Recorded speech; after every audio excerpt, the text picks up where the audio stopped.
turunkan sebagai bala daripada Allah Subhanahu Wa Taala.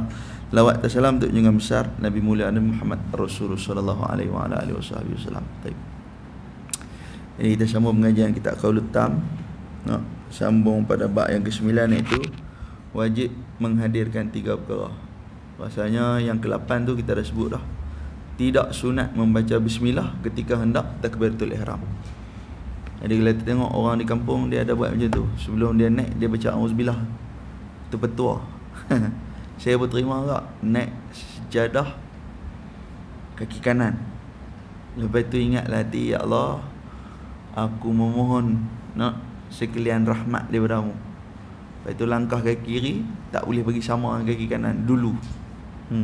Ya Allah, aku memohon perlindungan daripada sekalian kejahatan. Lepas tu auzubillah. Lepas tu bismillah. Lepas tu baru soli. Jadi kita mengaji dalam kitab ni, dia kata apa? Tidak sunat. Okey. Di sini yang nak menjadi masalah sikit, nak faham ke tak faham tu, tidak sunat maksudnya bukan haram. Dia cuma tidak sunat. Tak sunat yalah. Haram tak? Tak haram. Makruh tak? Tak makruh. Tak sunat ya. Kalau dia baca dapat ya pahala. Maksudnya tak sunat ni dia nak abang apa kita? Rasulullah tak buat. Habis cerita dah. Senang dia nak abang tak sunat tu pasal apa? Pasal Rasulullah tak buat habis. Jadi ilmu yang penting kita belajar ni, yang ni duk cerita ni tentang bidang ibadah. Jadi dia ada 5 cabang yang besar. Kalau kita tengok betul-betul dalam Islam yang kita nak kena kaji kan, yang kita kena tahu supaya kesempurnaan dalam kehidupan kita ni ada 5 cabang. Apa dia? Pertama, akidah, tentang tauhid. Lepas itu ibadah, sembahyang, puasa, zakat, haji. Ini semua kena tahu dalam ibadah. Ini yang kita duk sembang ni pasal ibadah. Sebab dia ada rukun dan syarat. Dia tak boleh buat lebih kurang. Supaya kita ni tak sombong sangat dengan Tuhan. Ada orang dia banyak zakat kan. Zakat dia kena lah 18 ringgit. Dia buat duit 20 ringgit. Lepas tu bila amil tu bagi balik 2 ringgit, dia kata tak apa, zakat banyak lebih tak apa. Tak boleh macam tu. Yang tu dia kira orang yang sombong dengan Tuhan. Jadi kalau dia nak sedekah, dia ambil balik 2 ringgit tu, itu dia kata ni saya sedekah balik. Dia kena terima dulu. Yang tu adalah ibadat. Dia zakat. Dia tak boleh buat lebih kurang. Lepas tu dia kata tak macam ni. Kita banyak zakat lebih, segi income tax kita kena banyak kurang. Tak boleh. Kena kira. Zakat ni kena kira. Income tax dia kira ikut suka. Ada orang pula dia banyak income tax lebih. Pun ada kan. Jadi dia tak boleh, dia tak, income tax tak apa. Pasal income tax ni tak masuk dalam hukum. Tak masuk dalam hukum zakat. Jadi dia kena belajar dalam yang kedua paling besar ibadah. Yang ketiga munakahat, nikah kahwin. Kan? Ini masalah. Dia pim nikah di Thailand. Lepas tu dia tak buat surat konsulat tau, dia balik. Bila balik mai sini berkelahi, lepas tu cerai. Cerai tu macam mana? Dia tak boleh dapat dah surat cerai tu pasal apa? Pasal dia tak buat surat konsulat. Sebab tu tengok kalau depa menikah di sana, dia akan tidur semalam di sana, esok pun dia balik kan. Baru keluar surat tu. Jadi ni dah dia balik. Ni pun dalam bab munakahat kena tahu tak? Yang ni dia boleh buat, dia panggil satu talak tu, nama dia talak. Amboi, saya nak sebut nama talak. Nama dia talak khuluk. Okey, talak khuluk ni pisah, dua-dua pisah. Pisah ni suami ni tak pi terus kat bini dah. Selama 4 bulan. Siapa pun tak tanya apa-apa, bini tu survive sendiri apa semua. Kan? Lepas tu suami tu hantar satu WhatsApp dekat isteri tu, abang kata cerai. Jatuh satu talak, nama dia talak khuluk. Talak khuluk ni pagi cerai, petang boleh menikah dah. Sebab syarat talak khuluk ni mesti 4 bulan tak jumpa langsung. Tak ada siapa tanya langsung. Talak khuluk. Talak khuluk ni dia tak sama ke dengan talak taklik. Talak taklik yang kita duk baca lepas nikah, jika aku tinggalkan isteriku 3 bulan qamariyah berturut-turut tidak datang, itu dia panggil talak taklik. Talak yang disandarkan di atas taklik yang dibaca selepas nikah. Talak khuluk ni talak yang ditangguh. Itu lambat tu pula kan. Lah ni kan semua banyakkan lari pi nikah dia nak. Abang mana ada ada di situ. Alamak, rakam lah. Kan? Baik. Munakahat. Lepas munakahat, muamalat. Muamalat ni jual beli. Macam mana sewa, macam mana gadai, macam mana qiyar majlis, macam mana hutang. Contohnya syarat berhutang ni, yang pertama mesti didatangkan saksi, yang kedua mesti ditulis, yang ketiga orang yang berhutang hendaklah tidak jemu meminta hutang. Ini 3 syarat hutang. Yang kita mengaji dalam bab muamalat, tapi tak ada orang buat pun. Saya ingat-ingat hutang ni pakai ingat lagu tu kan. Kadang-kadang tak bayar pun dah. Jadi macam tu. Lepas tu pula orang hak yang bagi hutang ni, dia tak boleh jemu untuk minta hutang tu. Walaupun kawan hak berhutang tu meluat dah kat dia. Kita minta dekat 3 kali, tak mau bagi meluat dah. Kita pun tak mau minta dah. Jadi salah kita dalam bab tu. Sedang kena minta tak? Sebab apa? Bama? Bab hutang ni, kalau baca dalam satu kitab tu, Nabi sallallahu alaihi wasallam, ada satu sahabat tu, dia mati, Nabi tak pius sembahyang mayat dah. Pasal dia ada duit tapi dia tak bayar hutang. Hari tu Nabi ada di Madinah, hari tu Nabi tak ada masalah apa, Nabi tak pergi perang, tak pergi apa, Nabi tak pergi sembahyang mayat dah. Jadi sahabat ni duk tanya, pasal apa Nabi tak mai? Nabi abang tak, pasal dia ada duit tapi dia tak bayar hutang. Tapi kalau sampai gaduh ni mendatangkan kemudaratan ni, rehatlah. Itu dia jawab dengan Tuhan pula.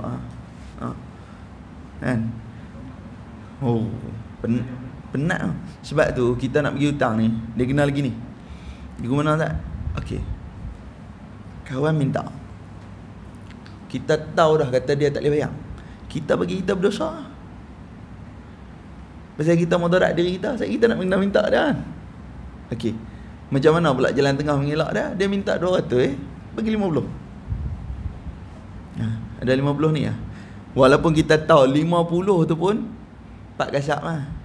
Modal habis, untung lesak. Tahu dah kan? Bagi dia 50, hampir cari orang lain pula. 50 ni takat hang hidup, hang kena bayar. Hang mati, aku halai. Hang hidup, hang ada duit, hang kena bayar. Tidak, aku tak halai.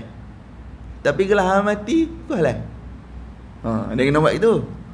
Tambah adik-beradik, lagi penin. Abang main minta kita, dia tak ada duit dulu 500 nak pakai. Mana nak ada dah duit dulu. Jepun pun lama mana dah keluar tanah Melayu. Nak cari duit dulu senang lah. Dia kata bukan duit dulu tu, dia kata duit nak pakai dulu. Adik, 500 tak ada. Jadi kita tahu dah. Saya bagi kat abang saya, esok raya dia main surat tangan salam, saya pusing muka kat tu. Hutang tak yang ni. Kalau saya tak bagi langsung, raya tu saya surat tangan kat dia, dia pusing muka gitu. Ini masalah. Lah ni ambil 200. Tidak apa ambil 100. Ada bayar. Tak ada. Aku boleh tolong dekat tu ya. Selesai masalah. Hutang ni kalau kita tahu dia memang tak boleh bayar, kita bagi, kita berdosa. Kita dah tahu dah dia tak boleh bayar. Lagi yang teruk kita.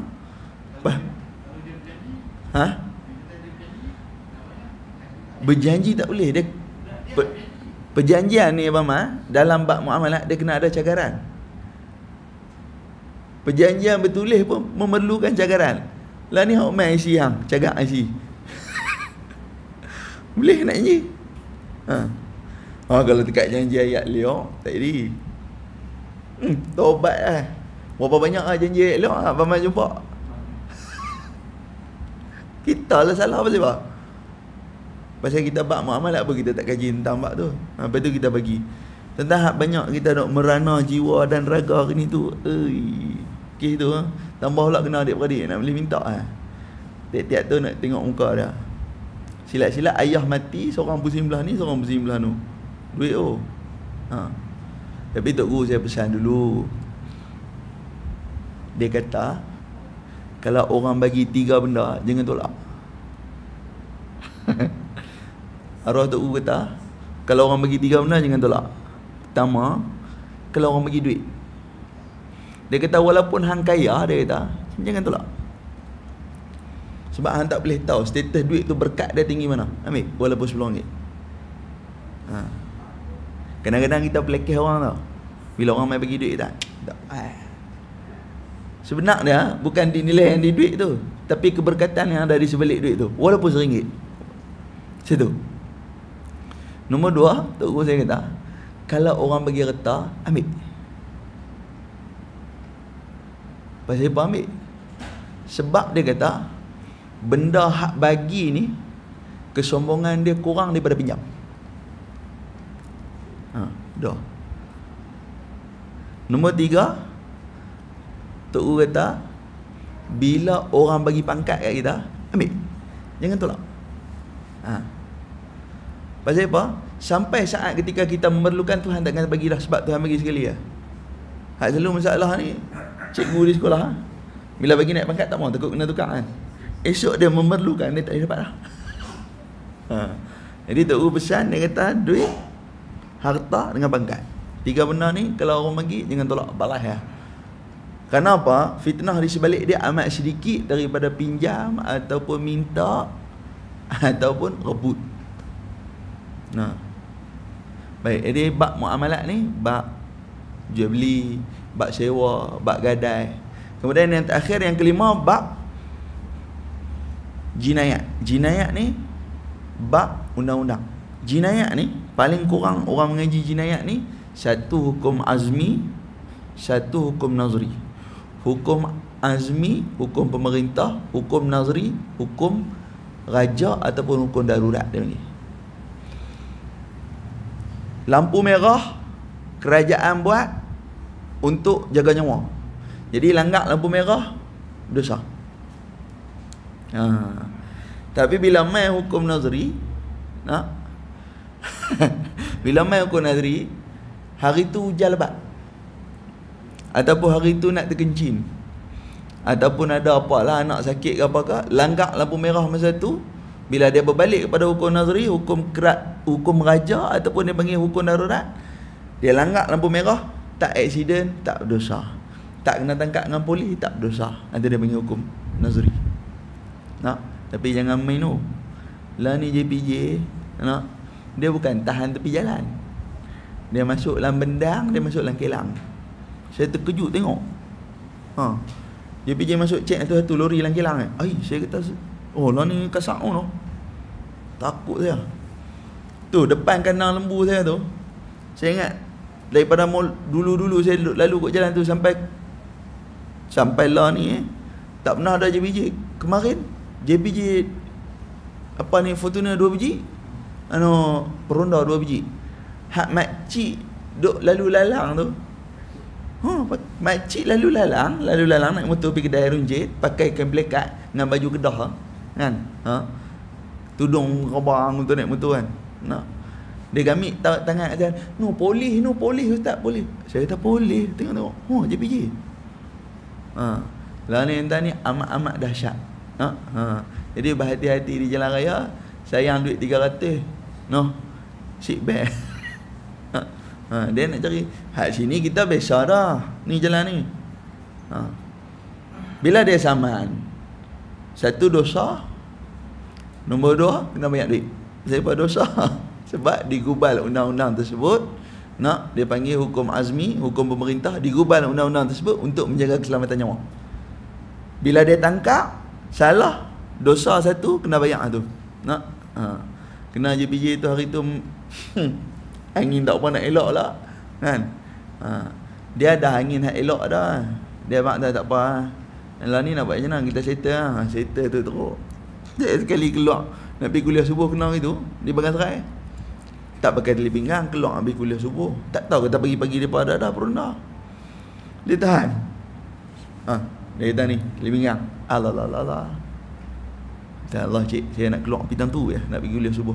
Dia kata tak kira. Dia kata lah ni nak saman kan, nak settle luar. Ada settle luar. Tak apa. Pakai. Tak yang nak saman saya tu Abang Mah. kawan arwah ayah saya, dia kenal saya.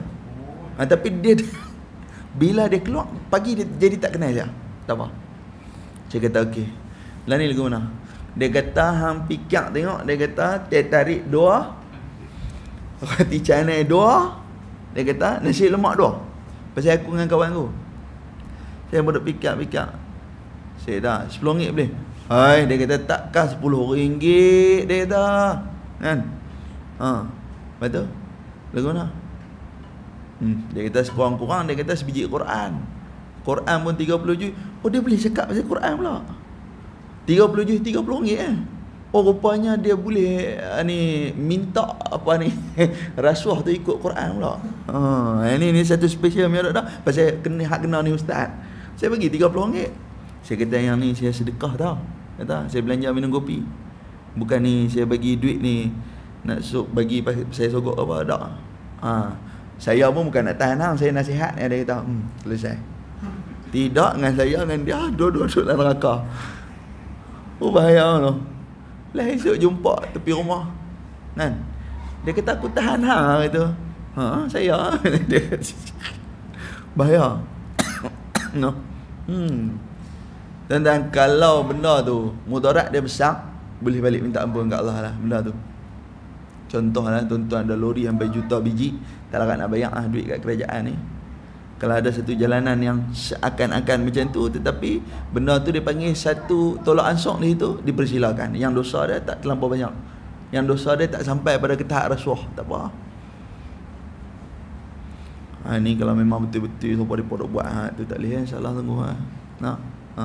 Dia tukar istilah apa pun, duit ayak ke duit kopi ke duit apa lah. Kan? Tetap agak 9 golongan tu tetap agak duduk dalam neraka pasal rasuah. Oh dah. Oh timbang ano. Aduh. Tak boleh lah ni. Hari-hari. Di mana saja. Yang heran masjid dia tak masuk tu. Oh, jahatlah mulut dia. La ilaha illallah. Bahaya. Baik. Jadi 5 cabang ilmu ni yang kita nak cari kesempurnaan dalam Islam ni, yang tu guna i'tiqad, kemudian ibadat, kemudian munakahat, lepas tu muamalat, lepas tu jinayat.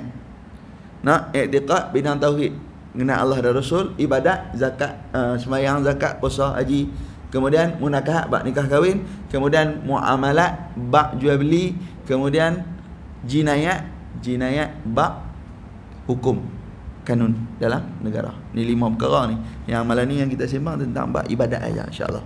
Ya. Bismillahirrahmanirrahim. Qala musannif rahimahullah taala. Baik. Maknanya tidak sunat tadi nak abang kata apa? Tidak sunat tu bukan makna dengan haram dak. Dia tak sunat. Tak sunat ya, tak sunat. Tadi saya abang dah. Pasal pada kata gitu tidak sunat kerana Nabi tak buat benda tu. Gitu. Dan tidak semua perkara yang Nabi tak buat kita tak boleh buat. Padahal berlambak perkara hari ni yang Nabi tak buat yang kita buat. Nabi mana ada main handphone. Nabi Google minta tengok apa. Kan? Baik, kerana Nabi ni sifat baginda Nabi sallallahu alaihi wasallam Allah Taala bagi nak umum sifat Nabi.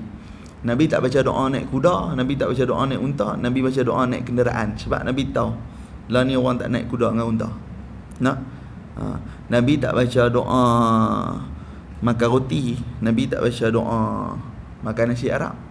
Nabi baca doa makan. Jadi makan apa pun boleh baca doa. Tu kehebatan baginda Nabi sallallahu alaihi wasallam Allah Taala bagi. Umum baginda Nabi sallallahu alaihi wasallam. Baik. Kemudian yang ke-9, wajib menghadirkan 3 perkara dalam takbiratul ihram. Wajib. Wajib ni apa? Perkara yang kena buat tinggal berdosa. Tapi nanti syarat dulu. Wajib ni wajib atas zanni ke wajib atas i'tiradi. Kita tengok itu. Dia kata wajib bagi seorang itu apabila hendak bertakbiratul ihram menghadirkan 3 perkara. 3 perkara kena ada saat kita nak angkat takbiratul ihram. Yang pertama qasad, al-qasdu apa dia? Menyahajakan sembahyang ataupun dia kata mengerjakan sembahyang itu. Yang kedua qasad niat, iaitu fardu atasnya jika sembahyang itu sembahyang fardu. Yang kedua tu lebih kepada kita faham apa dia? Kita akan sebut tentang ta'arrud. Apa dia ta'arrud? Nak menentukan sembahyang tu wajib ke sunat. Itu dia panggil ta'arrud. Yang ketiga ta'yin. Atau qasad dia kita menentukan sembahyang Yang ia hendak dirikan itu seperti keadaan zuhur ataupun asar atau sebagainya. Dan jika pada sembahyang Jumaat, maka wajib ditambah atas 3 perkara, di atas dengan satu perkara lagi, iaitu menghadirkan niat mengikut imam. Sebelum ni kita bahas dah bab ni. Imam wajib niat sebagai imam. Okey. Makmum sunat niat sebagai makmum. Tapi sembahyang Jumaat tu imam wajib niat sebagai imam. Sembahyang raya dengan sembahyang Jumaat tu imam dia wajib niat jadi imam. Kalau dia tak niat jadi imam, sembahyang tu kena sembahyang balik. Wajib bagi tu imam niat sebagai imam. Tapi kalau sembahyang ni tu imam tak sebut imam, contoh, jadi sembahyang tetap sah, tak ada masalah. Tu ada orang tanya kami sembahyang di RNA, tengah-tengah sembahyang dia main kat belakang. Dia sepak kepala bau kan. Pada sepak kepala bau, lepas tu dia terus. Tuan-tuan, dia ada isyarat-isyarat dalam sembahyang ni. Orang main nak sembahyang di belakang, dia main sembahyang lah. Dia sembahyang kita tu tak ganggu, dia main sembahyang lah. Kecuali kita tak mau bagi dia sembahyang dengan kita. Tuan-tuan misal pipi dia RNA, tengah-tengah kita pun perapat dengan dia nak sembahyang, dia angkat tangan macam tu. Tengah sembahyang dia angkat tangan tu. Ni maksud dia, jangan sembahyang dengan saya. Pertama, orang tak mau bagi sembahyang, bila dia sembahyang, dia rapat dinding. Dia rapat dinding sebelah kanan. Dia pergi rapat dengan dinding. Dia tak mau orang sembahyang dengan dia. Satu isyarat. Nombor 2, tengah-tengah sembahyang, kita main, dia angkat tangan tu. Ni. Jangan sembahyang dengan saya. Itu maksud dia. Ataupun dia angkat jari satu ni, maknanya dia sembahyang bukan sembahyang yang kafiat kita nak sembahyang. Dia nak sembahyang lain. Maksudnya pun dia tak bagi kita sembahyang dengan dia agak. Kita kira nak pi ya. Itu di antara isyarat. Lepas tu masuk rapat dengan dia, terus angkat takbir ya. Tak payah kuih dia. Kuih ni pun satu masalah lah. Pi kuih tu kena kawan latah, dia pusing balik dah akad kan. Kawan tak latah tak apa. Kena latah siapa abang mi dia patah balik tanya apa siapa. Sudah. Kan? Baik, selesai bab tu. Kalau kita pergi RNA, ataupun kadang-kadang dalam sembahyang dia ada isyarat tu imam nak abang atas dia batai. Tu imam pusing muka belah kiri, dia pun pegang hidung macam tu dulu. Dalam kitab perhubungan pun ada cerita tentang pusing muka belah kiri dan pegang hidung. Tu imam bagi tahu dia batai, orang belakang kena sedia nak ganti tempat dia. Ataupun tu imam terus batai, dia terus bagi salam, ya Assalamualaikum warahmatullahi, Assalamualaikum warahmatullahi, dengan tidak menjengkelkan rukun yang pendek. Contoh, tu imam tengah sujud, dia batai, dia kena bangun dulu, duduk antara dua sujud. Ataupun dia batai masa rokok, dia tak boleh belah gitu ya. Dia tengah-tengah sujud, dia batai, dia belah. Dia bangkit-bangkit, dia langkah, dia keluar ke pintu. Duk ada tu sujud lah sampai kiamat. Lagi tak kiamat duk sujud tu dah. Tu imam tak ada dah depan. Ataupun dia tengah rokok, tengah-tengah rokok dia batai, dia belah lagu tu ya tu imam. Duk ada tu sampai kiamat lah rokok. Siapa dia nak bagi habis sembahyang? Mami gelak tu apa besar. Baik. Jadi tu di antara dia. Mana?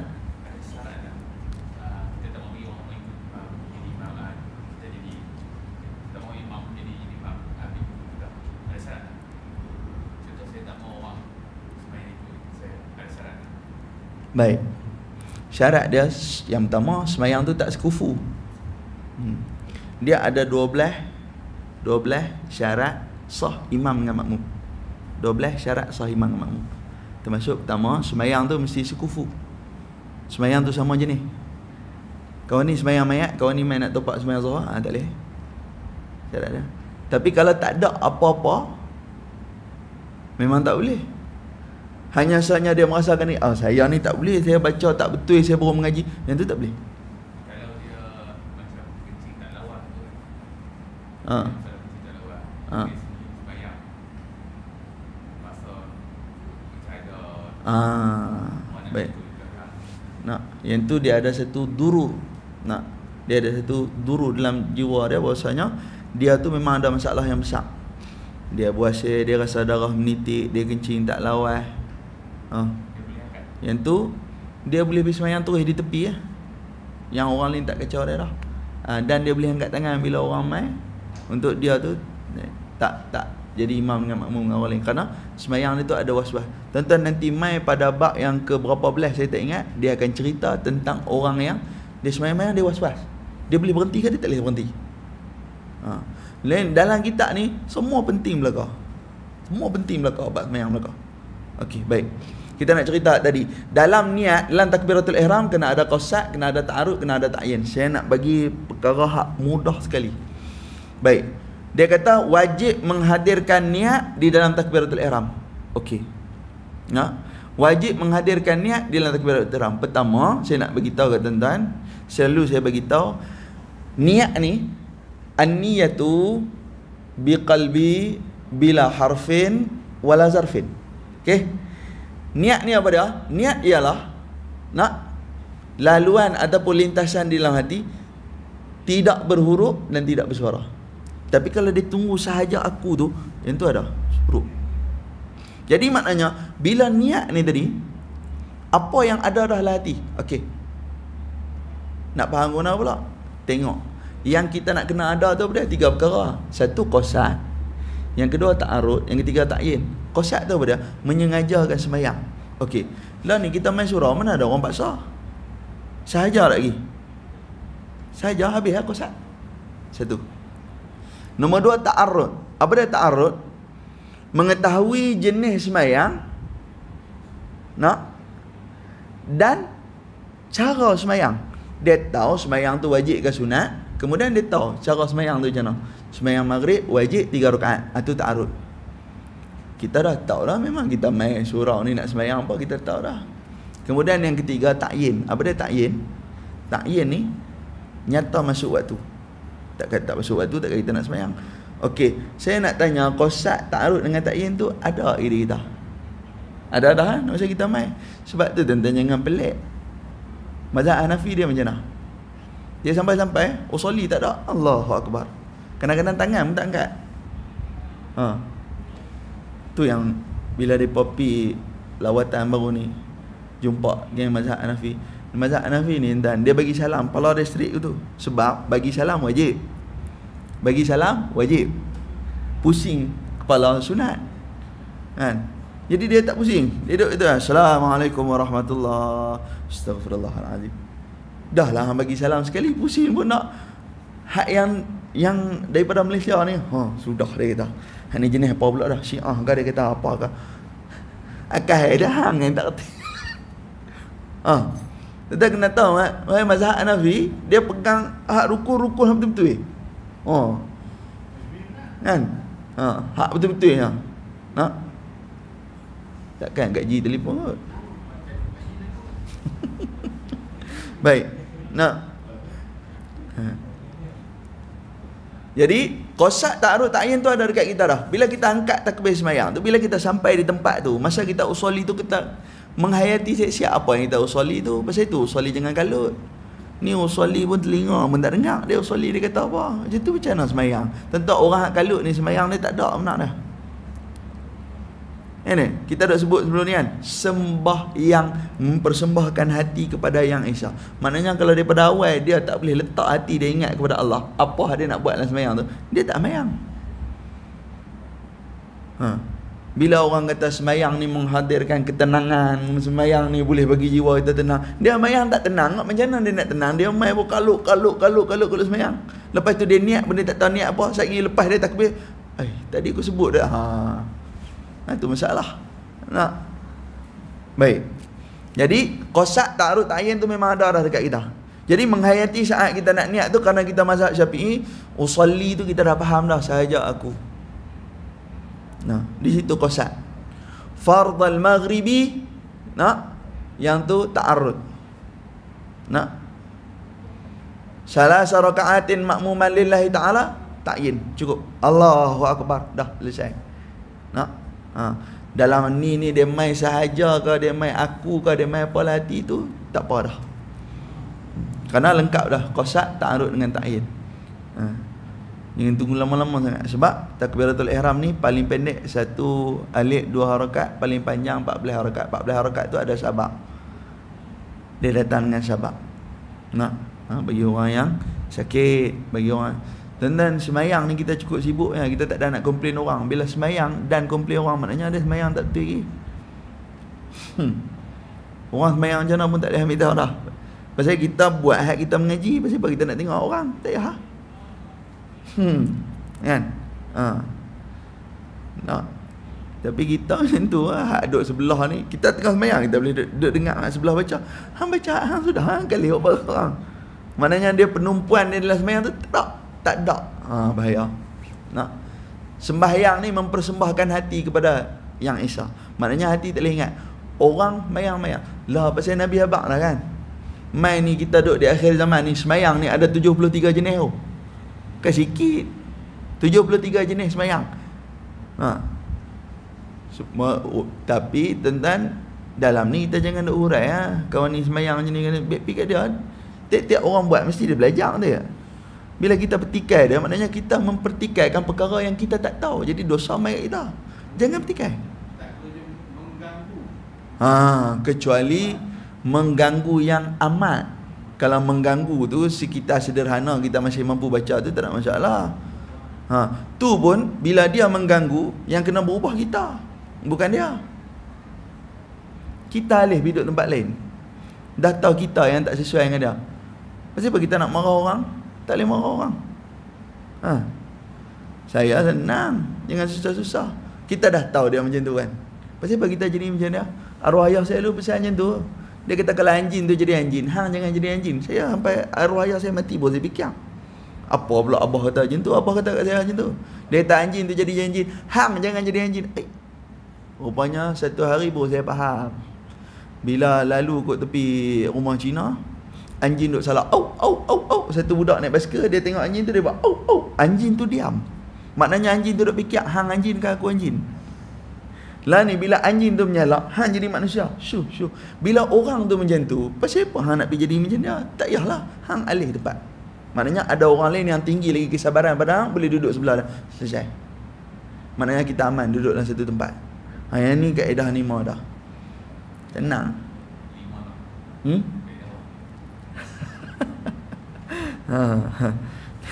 Dia panggil uslub tahlus siasi.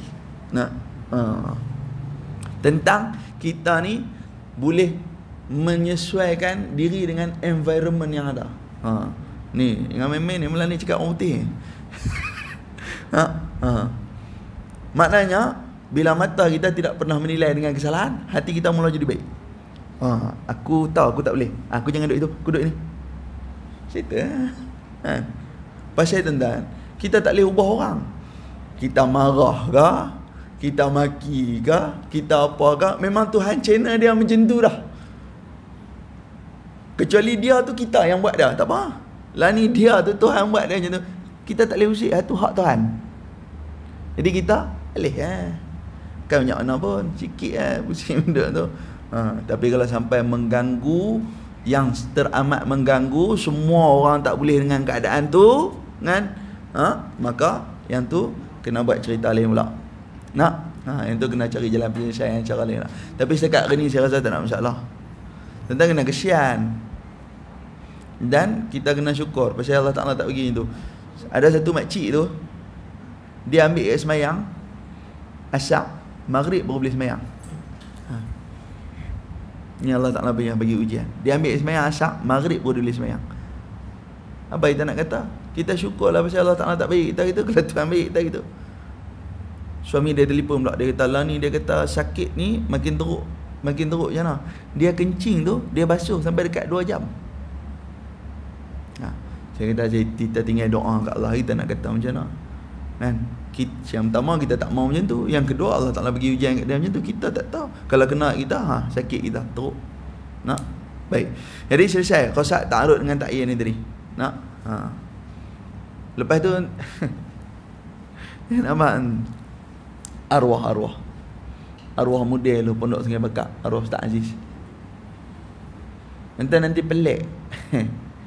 Dia kalau dia tak jadi imam, dia ada satu zon lah ni, dia kena angkat takbir sampai 2-3 kali. Tapi kalau dia naik jadi imam sekali lah. Yang tu pun kalau duduk sembang dengan kawan-kawan, duduk sembang, saya kalau dia pasal sembang bab tu, saya kena, saya belah. Pasal apa saya belah? Dia kata, oh kalau dia kata Ustaz Aziz kalau jadi imam angkat takbir sekali lah. Kalau duduk belakang angkat takbir 3 kali. Saya kata dia faham, dia nak angkat 10 kali pun baik pi lah tangan dia. Tak ya hampa. Betul-betul nak semayang ni tadi. Pasal apa ada hati yang menghala ke lain untuk cari satu perkara yang hampa tak boleh selesai. Kalau kita sembang pun tak boleh selesai benda tu. Pasal itu hak Allah. Sudah. Macam tu maksud dia. Nak? Baik nah. Jadi qasad, ta'arud dengan ta'yin ni semua ada di kita dah. Qasad ni menyahaja ke semayang. Memang kita main, tak ada orang paksa. Ta'arud kita tahu dah main maghrib 3 rakaat. Nak buat macam mana? Kemudian ta'yin masuk waktu. Jadi angkat takbir Allahu Akbar, semua tu mengekali niat sebenarnya. Karena Imam Syafi'i ni, pasal apa dalam mazhab Syafi'i dia angkat takbir wajib ada qasad ta'arud ta'yin. Mazhab lain mana ada? Sebab Imam Syafi'i kan mazhab paling lembut. Lepas tu dia nak orang yang semayang ni jangan ada perasaan nak main. Jangan ada ingat kepada benda lain. Sebab tu Imam Syafi'i buat macam tu. Nah, kan? Sebab mazhab-mazhab lain depa nu faham bahasa Arab kebanyakan mazhab lain. Kita penguasaan bahasa Arab kita kurang. Jadi sebab tu dia memerlukan penghayatan yang lebih tentang mak tu. Tu saja sebab dia lain tak ada. Bismillahirrahmanirrahim. Qala musannif rahimahullah taala. Yang ke-10 sunat makmum bertakbiratul ihram mengiringi takbiratul ihram imam.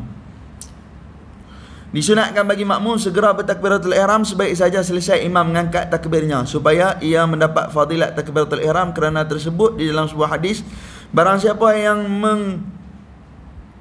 menghadiri takbiratul ihram imam menghadiri takbiratul ihram 40 pagi ditulis baginya 2 kelepasan. Kelepasan daripada api neraka dan kelepasan daripada sifat munafik. Tentang hadis ni ada kontroversi sikit. Ada satu hadis dia kata 40 pagi, ada satu hadis dia kata 40 hari. Jadi kedua-dua hadis ni ada sanad yang rajih. Saya ikut esok tuan-tuan pergi tengok balik. Ustaz kata hari tu 40 pagi, saya buka kitab ni ada 40 hari. Dua-dua ada sanad yang rajih. Maknanya sanad dia bersambung dengan betul. Maknanya hadis tu ada dua perbezaan. Hadis dalam ni dia kata 40 pagi. Maknanya 40 pagi ni Imam Ibn Hajar Al-Asqalani dia kata apa? 40 waktu subuh dia dan takbiratul ihram sama imam, Allah Taala padam nama daripada pintu neraka dan padam daripada sifat munafik. 40 pagi. Ini 40 kali subuh. Kemudian dalam satu hadis kalau tak salah daripada Ibn Hibban kata 40 hari. Tiap-tiap waktu. 5 waktu tu selama 40 hari. Yang tu ada dalam kitab duk baca di pondok ni. Ada 2 jilid kitab tu. Lupa dah. Di pondok memang nak baca kitab tu. Semua pondok baca kitab tu. Dia kata hak tu kena semayang 40 hari. Tapi hak kita duk dengar 40 hari kan. Kalau ingat balik betul tak 40 hari. Kalau nak buang nama daripada sifat munafik, hang kena semayang jemaah 40 hari. Selalu orang duk cakap macam tu kan. Jadi 2 hadis ni dua-dua yang berlainan. Yang ni dia kata 40 pagi. Maknanya yang ni lebih ringan lagi tak ringan subuh ni tak ringan. Ni subuh ni tak ringan tak usah terror terang mana. Dia ada hari dah. Malam tu dia bateri dia kurang kan. Lepas tu ada kerja apa lebih kurang sikit-sikit, masalah apa lebih kurang sikit-sikit. Esok subuh nanti nak tengok dia dance main untuk imam ke tak. Nanti kata orang biasa untuk imam ke tak. Satu kali saya di Selama nak pergi kuliah subuh, saya masuk mayang, tunggu-tunggu tu imam tak main, tunggu tu imam tak main. Saya pun semayang jadi imam. Mayang-mayang jadi imam sampai rakaat yang kedua. Tu imam main. Ada orang main. Tu imam ada orang main. Dia buka pintu serak, bunyi orang menyawa ni. Nyawa tu. Saya pun bagi panjang baca, saya relax sampai saya dengar suara napas dia tu dia jadi slow. Mayang lah. Rokok, iktidal, baca doa iftitah apa semua. Mai sampai tang sujud, Allahu Akbar, ketepuk bunyi. Saya kata apa pula di belakang. Yang tadi mai nyawa bunyi deras. Dah baca slow ni bunyi ketekuk pula. Habis mayang apa semua, salam. Naik kuliah subuh habis kuliah subuh. Sambil-sambil kuliah subuh saya tanya saya kata tadi siapa dia tadi yang nyawa deras sangat, penat ke? Tok Imam kat tangan dia kata saya tak main lambat dia kata. Tak jaga dia tak kalik. Bini pun tak jaga. Dia tak jaga pagi ni jangkit tu. Bukan dekat lelaki yang ambil bini kali tak jaga. Lepas tu saya kata tak apalah yang bunyi deras tu tak apalah. Hak yang tadi sujud-sujud punya kedekuk tu siapa dia? Dia kata saya juga. Dia kata kalau masuk tu saat ni tak ada nak buka helmet sujud-sujud. Nak abang hantar kalut metera tu. Dia masuk semayang tu dia tak buka helmet. Tengah semayang macam biasa. Rokok bukan nak ada apa lagi, sujud. Tak beza patut sejadah kedekuk bunyi. Tu kira. Baik. Jadi nak bangun pagi ni pun kena minta kat Tuhan, minta kat Allah Subhanahu Wa Taala supaya Allah Taala bagi bangun dekat. Baiklah. Jadi takbiratul ihram ni mengiringi imam. Karena dia yang ni dia rujuk pada hadis barang siapa yang menghadiri takbiratul ihram selama 40 pagi. Sekali kalau dalam kitab ni kita tambahlah ilmu satu lagi pada 40 pagi dia kata. Nah. Ditulis baginya dua kelepasan. Allah Taala lepas dia daripada api neraka dan kelepasan daripada sifat munafik. Yang ni kena buat semua hidup kena buat agak sekali. 40 pagi kena bagi lekat sembahyang subuh dan takbiratul ihram dengan imam. Tak apa. Sekali-sekala jatuh pun boleh buat balik, kena ulang kira hari, kira bagi dapat satu. Nak yang ni jaminan Allah Taala lepas daripada sebab munafik dengan ahli neraka. Nak kadang-kadang kita jatuh tu bukan pasal dosa hari tu terlampau kuat sangat. Tuhan tak boleh bagi kebaikan untuk kita. Nak telah tersebut dalam kitab Syarhul Shihab diriwayatkan ada sekumpulan pencuri telah mencuri mereka 400 ekor unta, 40 orang hamba sahaya. Apa beza hamba sahaya dengan hamba muqatta'? Hamba sahaya, hamba muqatta' ada satu lagi hamba apa? Hamba abdi. Tuan-tuan lu tengok tak cerita Sultan Sulaiman petang-petang tu? Hak yang dia tidur dengan gundik dia tu, Sultan tu. Hak dia paduk tanya soalan kat ustaz. Dia kata memang raja boleh tidur dengan gundik tu beza. Hamba abdi, hamba sahaya dengan hamba muqatta'. Hamba muqatta' ni diperlakukan hamba muqatta' tu seperti anak ataupun isteri dengan hamba muqatta'. No. Hamba abdi pula dia cuma bagi makan dia, duit tak bagi. Hamba sahaya ni macam kita. Dia panggil hamba yang berwaktu. 8 sampai 5 orang boleh bagi arahan kat kita. Bila balik lepas tu kita bukan hamba dah. Itu dia panggil hamba sahaya. Jadi hamba ada 3 jenis tu.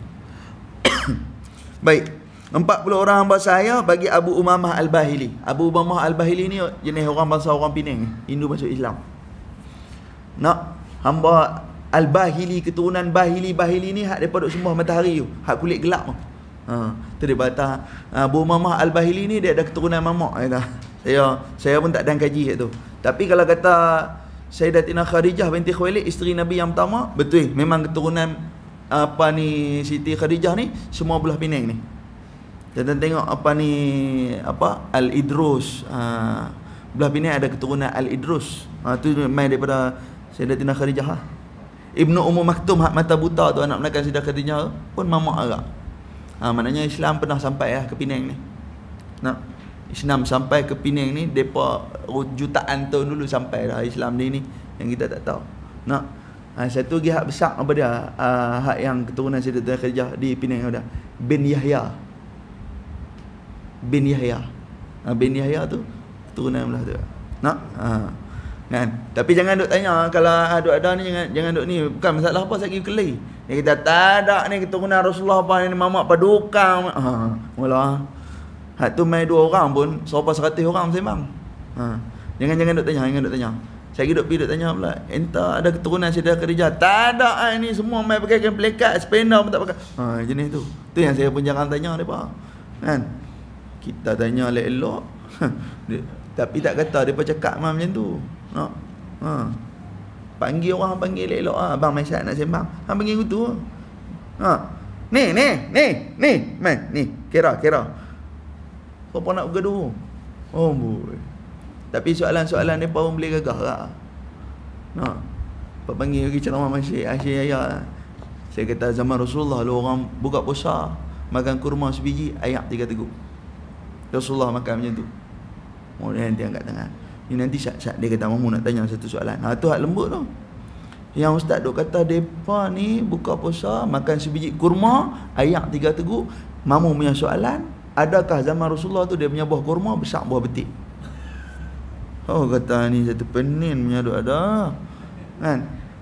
Dia kata tak ada boleh jadi. Dia kata makan kurma sebiji ayak 3 teguk. Kurma besar mana nak boleh kenyang? Mungkin zaman Rasulullah nanti buah kurma besar buah betik. Kata tak ada mamu. Kurma besar buah betik. Dia. Hak tu pun soalan tu pun bahaya lah tu kan. Baik nak. Jadi Abu Umamah Al-Bahili ni keturunan depa ni Al-Bahili ni dulu orang agama Hindu yang menyembah matahari, dia panggil Bahili. Kemudian masuklah, iaitu datanglah ia menemui baginda Nabi Rasulullah sallallahu alaihi wasallam dalam keadaan duka cita, maka ditanya oleh Rasulullah sallallahu alaihi wasallam dari apa yang menduka citanya. Lalu dia pun mengkhabarkan dengan peristiwa yang telah berlaku di atasnya itu, maka bersabdalah Rasulullah sallallahu alaihi wasallam. Tuan-tuan jangan pelik dia itu. Rasulullah ni dia panggil bersabda, kita berkata. Apa beza bersabda dengan berkata? Berkata mengikut nafsu. Kita seronok cakap cara seronok, sedih cakap cara sedih. Bersabda ni Nabi sallallahu alaihi wasallam, wa ma yantiqu anil hawa in huwa illa wahyu yuha. Nabi ni dia tak cakap melainkan wahyu semata-mata. Sebab tu Nabi dia cakap Nabi ni semua cakap umum, dia tak ada cakap sedih, tak ada cakap kasar, tak ada cakap apa. Pasal itu wahyu. Sebab tu Nabi dia panggil bersabda bukan berkata. Lalu bersabda baginda Nabi sallallahu alaihi wasallam kepadanya, aku agak engkau berduka cita kerana luput engkau daripada takbiratul ihram, mengiringi takbiratul ihram ihramku. Maka jawab Abu Umamah Al-Bahili, ya Rasulullah, keluputan takbiratul ihram itu bagi saya adalah lebih keras dari kehilangan itu semuanya. Yang ini 400 ekor unta, 40 orang hamba yang dicuri itu. Bahkan lebih keras dari kehilangan unta sepenuh bumi. Telah menyebut pengarang kitab Minhajul Abidin. Dia letak Minhaj saja tu.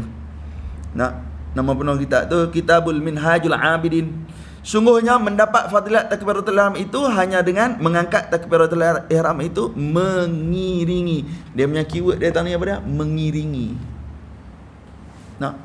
Jadi mengiringi dengan melepasi tak sama no?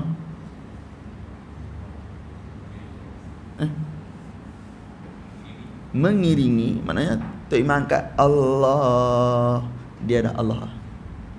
Maknanya lepas Tok Imam Allah, dia Allah. Tu mengiringi.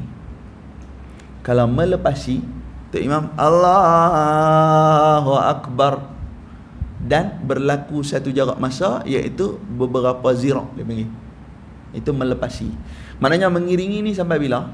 Maknanya sampai Tok Imam habis bar, dia pun angkat. Itu dikira mengiringi lagi. Atau lebih baik kalau mengaji di pondok lu, dia kata mengiringi ni Tok Imam Allahu Akbar, dan bar Tok Imam dia sambung dah belakang. Tok Imam tak bar lagi, dia dah sambung dah. Itu mengiringi yang dekat. Jadi jarak mengiringi ni bila Tok Imam sebut Allah saja, dia dah boleh sebut dah. Cumanya bahaya dia, takut dia berhenti sebelum Tok Imam berhenti. Jadi sebab tu ulama dia ambil jalan yang selamat je nah. Han bagi Tok Imam habis dulu, dia kata itu. Bagi Tok Imam habis pun kena beberapa zirah lah. Sebelum berlaku beberapa zirah, iaitu sebelum Tok Imam tu 2 kali ambil nafas. Kalau Tok Imam dah ambil nafas 1, 2, habis, tak ada. Habis, selesai masalah tu. Jadi Abu Umamah Al-Bahili ni dia main rompak dia. Ambil 400 ekor unta, ambil 40 orang hamba. Dia abang Rasulullah, dia sedih. Nabi tanya pasal apa sedih? Dia abang kata, ni unta depa balas 400 ekor, hamba depa ambil 40 orang. Oh, aku ingat Nabi kata, hang sedih pasal hang tak boleh takbiratul ihram dengan aku. Oh, tak, dia kata Rasulullah. Kalau pasal takbiratul ihram tu, teruk lagi aku rasa. Kalau aku tak dan takbiratul ihram dengan hang waktu subuh tu, Tak dan takbiratul ihram dengan Rasulullah sallallahu alaihi wasallam, dia kata lebih teruk, dia kata daripada hilang semua unta yang ada atas dunia ni. Nampak besarnya takbiratul ihram tu. Dan dalam hadis tu dia beritahu, siapa yang takbiratul ihram selama 40 hari bersama imam, maka Allah Subhanahu wa taala padam nama dia daripada api neraka dengan daripada orang munafik. Habis, selesai masalah tu. Jadi kita baca malam ni 3 bab tentang apa? Yang pertama tentang wajib mengekali niat ketika takbiratul ihram. Maknanya masa takbiratul ihram tak boleh ingat benda lain. Niat tu kena kekal. Aku saja aku semayang ni, tak ada orang paksa. Aku tahu aku nak semayang isyak 4 rakaat. Semayang tu wajib. Lepas tu masuk waktu dah. Angkatlah takbir Allahu Akbar. Mengekali saat ketika tu selesai. Kau saat ta'arud dengan ta'yin. Okey. Kemudian dia bagi tahu apa? Sunat makmum sunat makmum bertakbiratul ihram mengiringi takbiratul ihram imam. Yang tu. Kemudian nanti kita masuk pada hukum makmum was-was pada bacaan Fatihah. Was-was tu dulu nak tafsir was-was tu dengan wahan ni sama ke tak? Nak tahu tu. Lepas ni baru kita pergi cerita tentang bab tu. Kemudian tadi saya sebut juga dengan tak sunat. Sebelum semayang, sebelum angkat takbiratul ihram ni tak sunat baca Fatihah. Tak sunat maknanya bukan haram. Dia nak baca dia punya pasal. Cumanya tak sunat, Nabi tak buat macam tu. Tak sunat. Jadi nak buat ikut, tak mau buat tak apa, habis selesai masalah tu. Baik, entah setakat tu dulu malam ni insya-Allah. Jadi 3 perkara yang bagi saya penting. Bagi saya penting tambah tu. Sebab kita mengaji di kampung ni semua petua. Cak Gimai Pak Long ni kata hang kena baca bismillah sebelum takbir. Pasal apa kena baca bismillah sebelum takbir? Hang kena baca, dia kata, baru api neraka terpadam. Itu betul. Dalam hadis tak ada. Kemudian kita bincang pula pasal apa? Kita bincang pula pasal niat semayang ni masa angkat takbir kena mengekali niat. Qasaid ta'arud ta'yin. Itu pun penting. Orang semayang serabut tak boleh ada tu ya. Kemudian yang ketiga kita sembang tentang takbiratul ihram ni mengiringi takbiratul ihram imam. Perkara yang selalu dulu ustaz-ustaz duk sebut, dia kata apa? Dilantik imam itu untuk diikuti, bukan disamai ataupun didahului. Habis. Imam ni sebab kita boleh di depan untuk diikuti. Dia akan lead kita di belakang. Selesai masalah tu. Kemudian dalam jiwa kita ni perlu ada apa? Ada sifat ibadah yang mukhlisin, ikhlas. Kita nak ibadah pada Allah, jitu matlamat tepi ke Allah ya. Apa saja ujian yang main tolong ke tepi. Jangan sampai ujian tu boleh tarik kita. Tak mau. Sampai tengah sembahyang kita boleh nilai hak tu, nilai hak tak mau dah tu. Itu tak ada ibadah yang mukhlisin. Itu penting juga insya-Allah. Baik, setakat tu dulu malam ni.